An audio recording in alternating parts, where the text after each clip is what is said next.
So you graduated from college, you met your husband and married him and had your first child. How did that change things? I think, well, taking it back a little bit, when I graduated from college, I went to work for the first time, and it didn't have the level of activity that I had had when I was in college or in high school. I didn't have time to work out. I was working 10, 12-hour days in public accounting, so my ability to get exercise dwindled significantly, and I gained again. After I had got down to that 102, I had proceeded to get the heaviest I've ever been, which was 126, and just was very unhappy. I was living with a roommate who was also overweight, and we both decided that we needed to lose weight, and we had been studying for the CPA exam, and that didn't leave a lot of free time. So at that point, we both decided our answer was Nutrisystem, and we went to Nutrisystem and lost weight, and I got down to probably like 105, 108, and kept that weight off for a while. And then just, by then I was starting to realize weight was an emotional, or a roller coaster for me, basically, that, I'd lose, then gain, lose, then gain. And I was really tired of it. And of course, Nutrisystem, once I stopped eating their food and their little plans, the same thing happened again. I gained the weight. So subsequent to that, my roommate got married. I moved in with a new roommate, and I met my husband. And actually, I was at my heaviest point ever when I met my husband and when we were dating. And of course, eventually we got engaged, and I wanted to be thin again. And for whatever reason, Weight Watchers was appealing. So now, I proceeded from diet pills to Diet Center to Nutrisystem to Weight Watchers. So I guess the only thing left was Jenny Craig.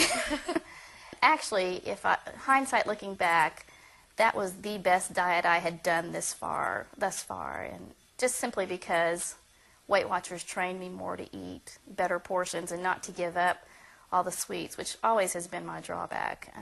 Anytime I deprive myself of sweets, I am doomed for failure because I just can't live without them. So Weight Watchers, I was probably the most successful long term, and again, I had met Eddie and was dating him, and we eventually got engaged, and I wanted to be thin, so lost the weight and stayed thin essentially until I got pregnant with our son and had my first baby, and then, of course, got to the point where I'd had the baby and just was very discouraged after having the child. Just, I think the balance of being a new mother and working and trying to balance the demands of motherhood and work at the same time just put an extra toll on me, and I didn't make exercise a priority, and it had always been something I enjoyed and liked, and I lost the weight. I just didn't lose as much as I would have liked to, and I was never quite satisfied. I was small again, but not small enough. So, I think by that point in my life, I had realized that Weight Watchers, Diet Center, or whatever wasn't the answer for me, and that, I'd read enough on, okay, I needed to get more exercise, I needed to eat better foods, cut out the sweets, limit them at least. And so I felt like I was doing all those things and just still not getting it. And so I guess that's where I had been up until I was introduced to Thin Within last year. And How has being familiar with the Thin Within message changed the way you think about food and weight-related issues? I think I realized that my biggest issue was I tried, being the perfectionist that I am, I tried to do everything on my own, and that I thought the weight would come off just if I followed this nice little set criteria and followed the rules and regulations of how to eat better. And I think I was very discouraged when that didn't happen for me, and I started to realize that really I was powerless, and that seeing the Thin Within concepts introduced to me, and the two big things from Thin Within for me that worked for me or that hit home for me is, number one, I had no control. I needed help, and I needed God to lead and guide and direct me, and I needed to rely on Him, and I couldn't do it all on my own. I needed that to lose weight as opposed to trying to be the perfect weight on my own.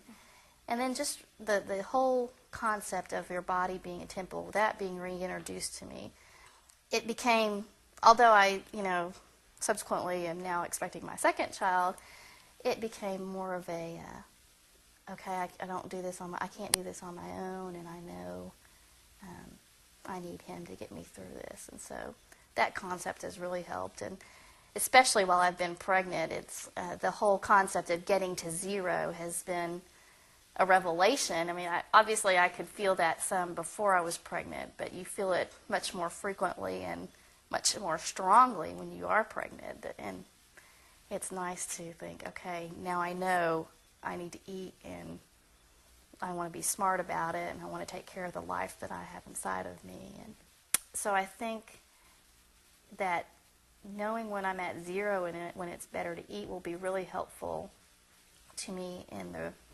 recovery process, as I'll call it, after I've had the child. I think that, and the experience of the first pregnancy and knowing how long it did take me to lose weight because I wasn't as conscious about my eating. I think those two things alone will help me improve the second time around because, first of all, I'm older. Second of all, I'll have 2 children. I'll have a lot less time for exercise. And just knowing that there's a smart way to eat and that I want to take care of myself and be the best I can be. And just the benefits of that from a health standpoint and my exercise, my activity level, my energy level, I think that'll really be beneficial to me after the baby comes. So I look forward to recovering from all of this and getting back to a healthy, fit size, being thin within.